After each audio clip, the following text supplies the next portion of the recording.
Hi కుర్రోళ్ళు, ఈరోజైతే విజయనగరం బయలుదేరాం. మా వాడైతే ప్లేట్ పెట్టుకొని టిఫిన్‌కి రెడీగా వెయిటింగ్‌లో ఉన్నాడు. ఈ కామెంట్ ఒకసారి చదవండి. దీనికోసం తర్వాత మాట్లాడదాం. మనమైతే ఇంక సైట్‌లోకి ఇన్ అయిపోయాం. ఇన్ అయిపోయిన వెంటనే కుర్రోళ్ళకి అన్నీ పట్టుకొని వచ్చారంట పైకంటే ఇంకా డ్రిల్ మిషన్లు అన్నీ మోసుకొని వచ్చేసారు. మొత్తం అంతా కలిసి. ఇంక వచ్చిన వెంటనే ఏసీలు ఓపెన్ చేశారంటే ఇంక దడ దడ అని ఏసీలన్నీ ఇంక ఒకటి ఒకటి తీశారన్నమాట. ఇవన్నీ మిట్సుబిషి వన్ వే ఏసీలు 2 టన్, 1.5 కూడా ఉన్నది ఇందులో. ఈ తర్వాత వచ్చేసి ఇంకా ఓపెన్ చేశానని చెప్పేసి అన్నాం. ఇంక ఈళ్ళు ఒకటి ఒకటి ఓపెన్ చేసుకుంటున్నారు. తర్వాత మనం ఒకటి ఓపెన్ చేసింది మనకి ఎక్స్‌ప్లెయిన్ చేద్దాం ఏంటేటో వచ్చని చెప్పేసి ఒకటి ఓపెన్ చేశాను. ఓపెన్ చేసి పైన ఉంది కదా! అదే మ్యాపు. దానికి తగ్గట్టు మనం హోల్స్ అయితే ఏసుకోవచ్చు. దీంట్లో వచ్చినవి ఏంటంటే మాన్యువల్ బుక్కు మనకెప్పుడు వచ్చేవే. కాపర్ పైప్ సైజ్ ఏమొచ్చి 1/2 ఇంచ్ 1/4 వచ్చింది. మాన్యువల్ బుక్కు, డ్రైన్ పైపులు మనకి ఫ్లేర్ నట్ దగ్గర ఫోమ్స్, మళ్ళీ డ్రైన్ పైప్ ఫోమ్స్, మనకి డ్రైన్ పైప్ లాక్ ఒకటొస్తది. అంతే ఫ్రెండ్స్. ఎప్పుడో వచ్చినట్టే ఇవి ఆల్రెడీ తెలుసు కదా! ఈ వీడియో అయ్యేలోగా మీకు ఆ టాపిక్ చెప్తాను చూడండి. తనెవరో కామెంట్ పెట్టారు ఫ్రెండ్స్. ఏమని నీ వర్క్ నువ్వు చూసుకొని పోవచ్చు కదా! పక్కోళ్ళ వర్క్ గురించి నీకెందుకు అని చెప్పేసి.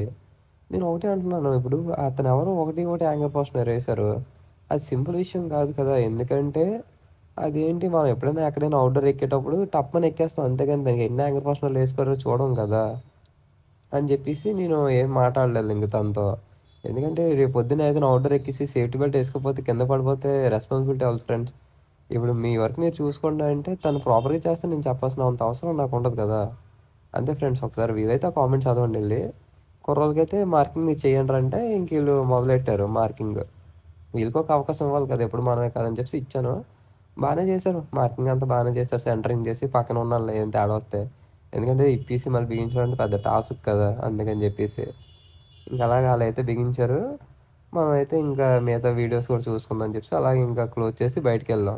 ఇంకా అక్కడ రిటర్న్ వస్తుంటే విజయనగరంలో ఉన్నాం కాబట్టి బుర్ర కథ అవుతుంది.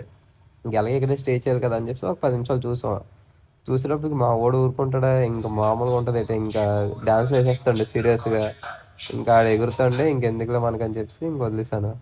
తర్వాత అలా ఒక అరగంట ఎంతో బుర్ర కథ చూసాము. ఇంక అయిపోయింది friends. Bye all. Second video పెడతా.